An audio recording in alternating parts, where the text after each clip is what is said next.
Hey, welcome back to the Soccer Specialist channel. Thank you for checking out this video. Hope you're having a great start to the new year. I know we're already halfway through January, but Happy New Year anyway. It's my first video of 2025. If you get the email newsletter, you know that one of the things I wanted to do this year, be very consistent in uploading videos to this channel to help players, parents, and coaches on their soccer journey. Wanted to start off with some basic team concepts in 7v7, get you started out on your journey right. It's beneficial for players and parents to watch this, especially coaches too, because I know a lot of coaches in 7v7 are volunteers who maybe even got roped in because, hey, we've got this team, we want to play.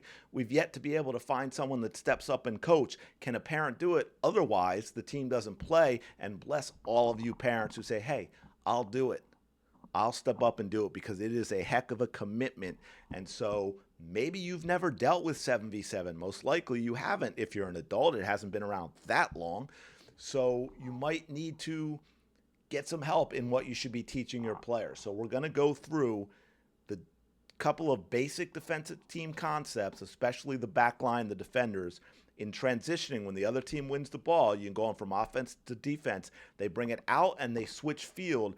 What are the defenders supposed to be doing, especially the back line? We're going to look at a 2-3-1, which is probably the most popular formation in 7v7. I know others are played, but it probably is the most popular, just to give you a look at the defensive concepts, the basic defensive concepts for these players. So as you can see here in this first one, red team wins the ball. They make a direct pass from their left back straight up to their striker.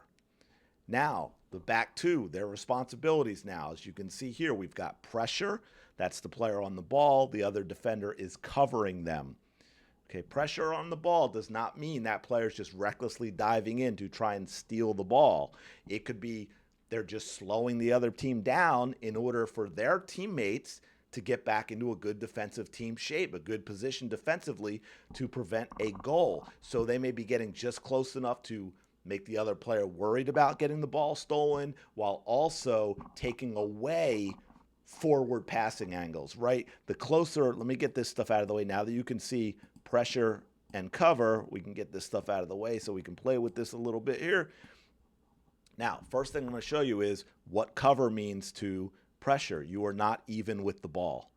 You are tucked in and back at an angle like this. Why? Because whether it's off the dribble to the inside or it is splitting the defenders with a pass, it is a lot easier to split and beat two defenders with a ball through into space when they're even with each other than when one is tucked and back like this, because now they have more time and a better angle that when this ball goes through, they can just come over and deflect it. They can maybe just steal it. They're able to control it and go the other way. So that is pressure and cover. Pressure, of course, what I meant is you get, what I was going to say is you get close enough, right? The closer you are without getting so close that the defender easily beats you on the dribble, the more of the forward passing angles you take away, and you're making the player go more to an angle, right? Going square with that pass, they say, right? A square ball like this. Whereas if you're further back, they have a lot more options forward for teammates as well. Okay, so we've got pressure and we've got cover, and those are the positions for those two defenders. The two most basic in terms of teammates playing defense together like that: pressure and cover. So I've got this set up through a sequence so I don't have to move all of these players while you watch. So we're going to go to the second one when we start switching field, and that ball is going to go from the outside there, well, a little bit to the outside on the left, to the striker. Okay, so we've moved up. So this was the player that had the ball and they were pressuring, and then it went to this player that was in the middle and they've stepped up a little bit. And now you can see what we've got here. It switched. This player right here was in the cover position. Now they are in the pressure position of the ball. The player who was in the pressure position is now in the cover position. So they're supporting the teammate on the ball by being back and in, not like this, right? See, if we're like this pass is a lot which will be for this player to run onto or this player to run onto, is a lot easier to make when they are next to each other like that and even than if we're like this. That becomes a much more difficult pass for them to make, okay? So now we've got that. We've seen other players moving up a little bit as well. So now the ball is going to go from center over to the right, and we're going to take a look at how that makes the defense move as well. So now we've got it like this. Now we've got, and right, 2-3-1. Well, just 7v7 in general, no matter what you do, you've got players who are going to have to do a lot of running if you want to get them positionally correct. So, because maybe you hope this player can get to that, right? But a lot of times when it happens so fast, because this player is basically has end-line to end-line responsibility in 7v7, it's not always going to work out. And that's why, I mean, the pressure player sometimes is all about slowing the ball down so teammates can recover. So we've moved over now to this player all the way out to the right. The player who was pressuring here has slid over to pressure the ball. They still have the back defender moving over into a support position, into a cover position, while also paying attention to the striker here as well.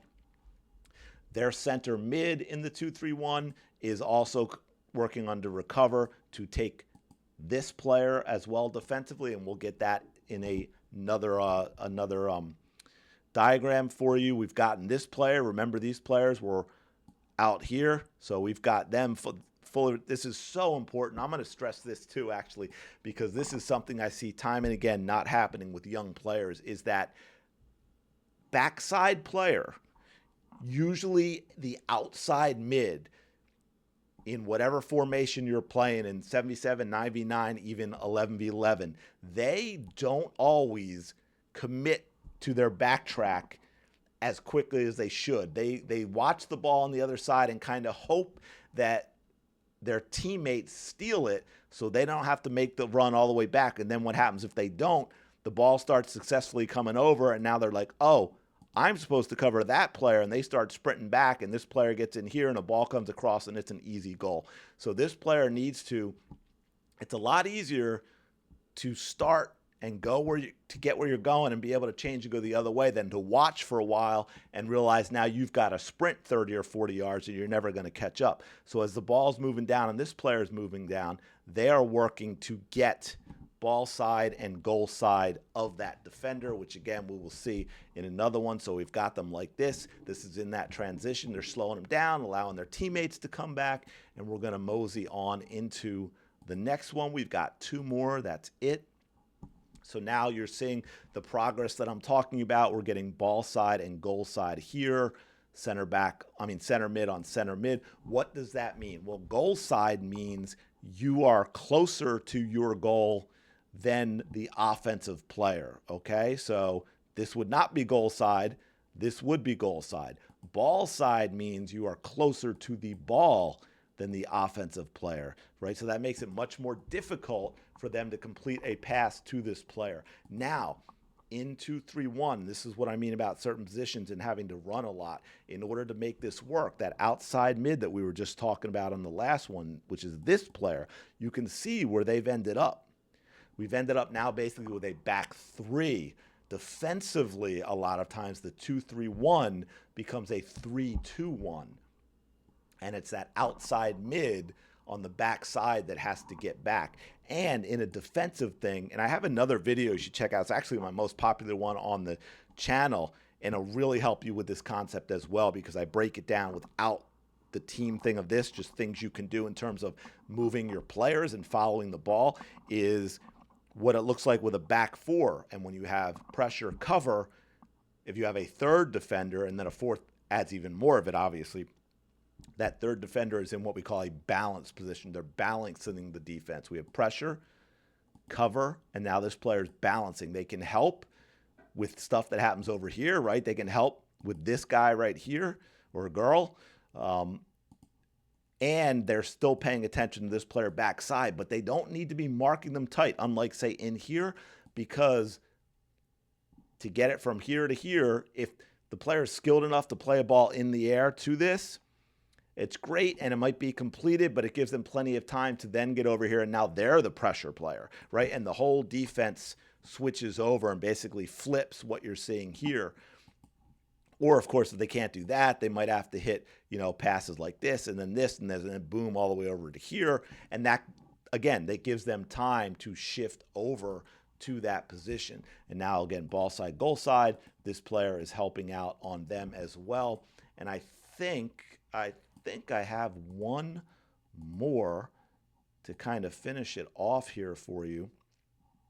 Yeah, now you can see we've got ball side, goal side. Right now we've got the other team in a little bit of trouble, right? We've got the striker who's come back and gotten to a decent position. Now they're still, if we were to win the ball, the striker forward still at midfield, right? It still gives us a little height in order for us to go the other way. We're not all back in our own box, so where if we win the ball, we don't have anyone to play up to, right? If this ball gets in here, maybe they try and complete this pass and this player steps up and steals it. We can go, boom, we can make that pass right away to go the other way. But they're paying attention to this defender as well, right? This defender we're not worried about in this situation. We've got ball side, goal side here for the center mid and the center mid. Pressure, cover, balance, helping on the ball, also aware of this player here, balancing out the defense, aware of helping on this player, but knowing that this player's back here, knowing they have plenty of time if the ball is to work its way over here to get over to this position as well. So there you have the basic concepts in showing with ball movement from the team, pressure, cover, balance, and then getting also ball side and goal side of a defender in certain situations and how that looks. So I'm going to leave it there. I know I probably covered a lot. You can watch it again. I also recommend go and watch my other video, Pressure, Cover, Balance. And I'll try and I think I can link to it here at the end of this video. So I will try and remember to do that. And that'll just give you without all the players on the pitch, that'll just take you through how that works. Pressure, cover, balance, and how that changes depending on where the ball is. So go be sure and check that out. Also, let me know in the comments what other types of videos that you enjoy that will be helpful. Don't forget to like and subscribe. That really, really helps out the channel a lot. It helps other people discover these videos to help them out as well. But I'm going to leave it there. I really appreciate your time, and I will talk to you in the next video.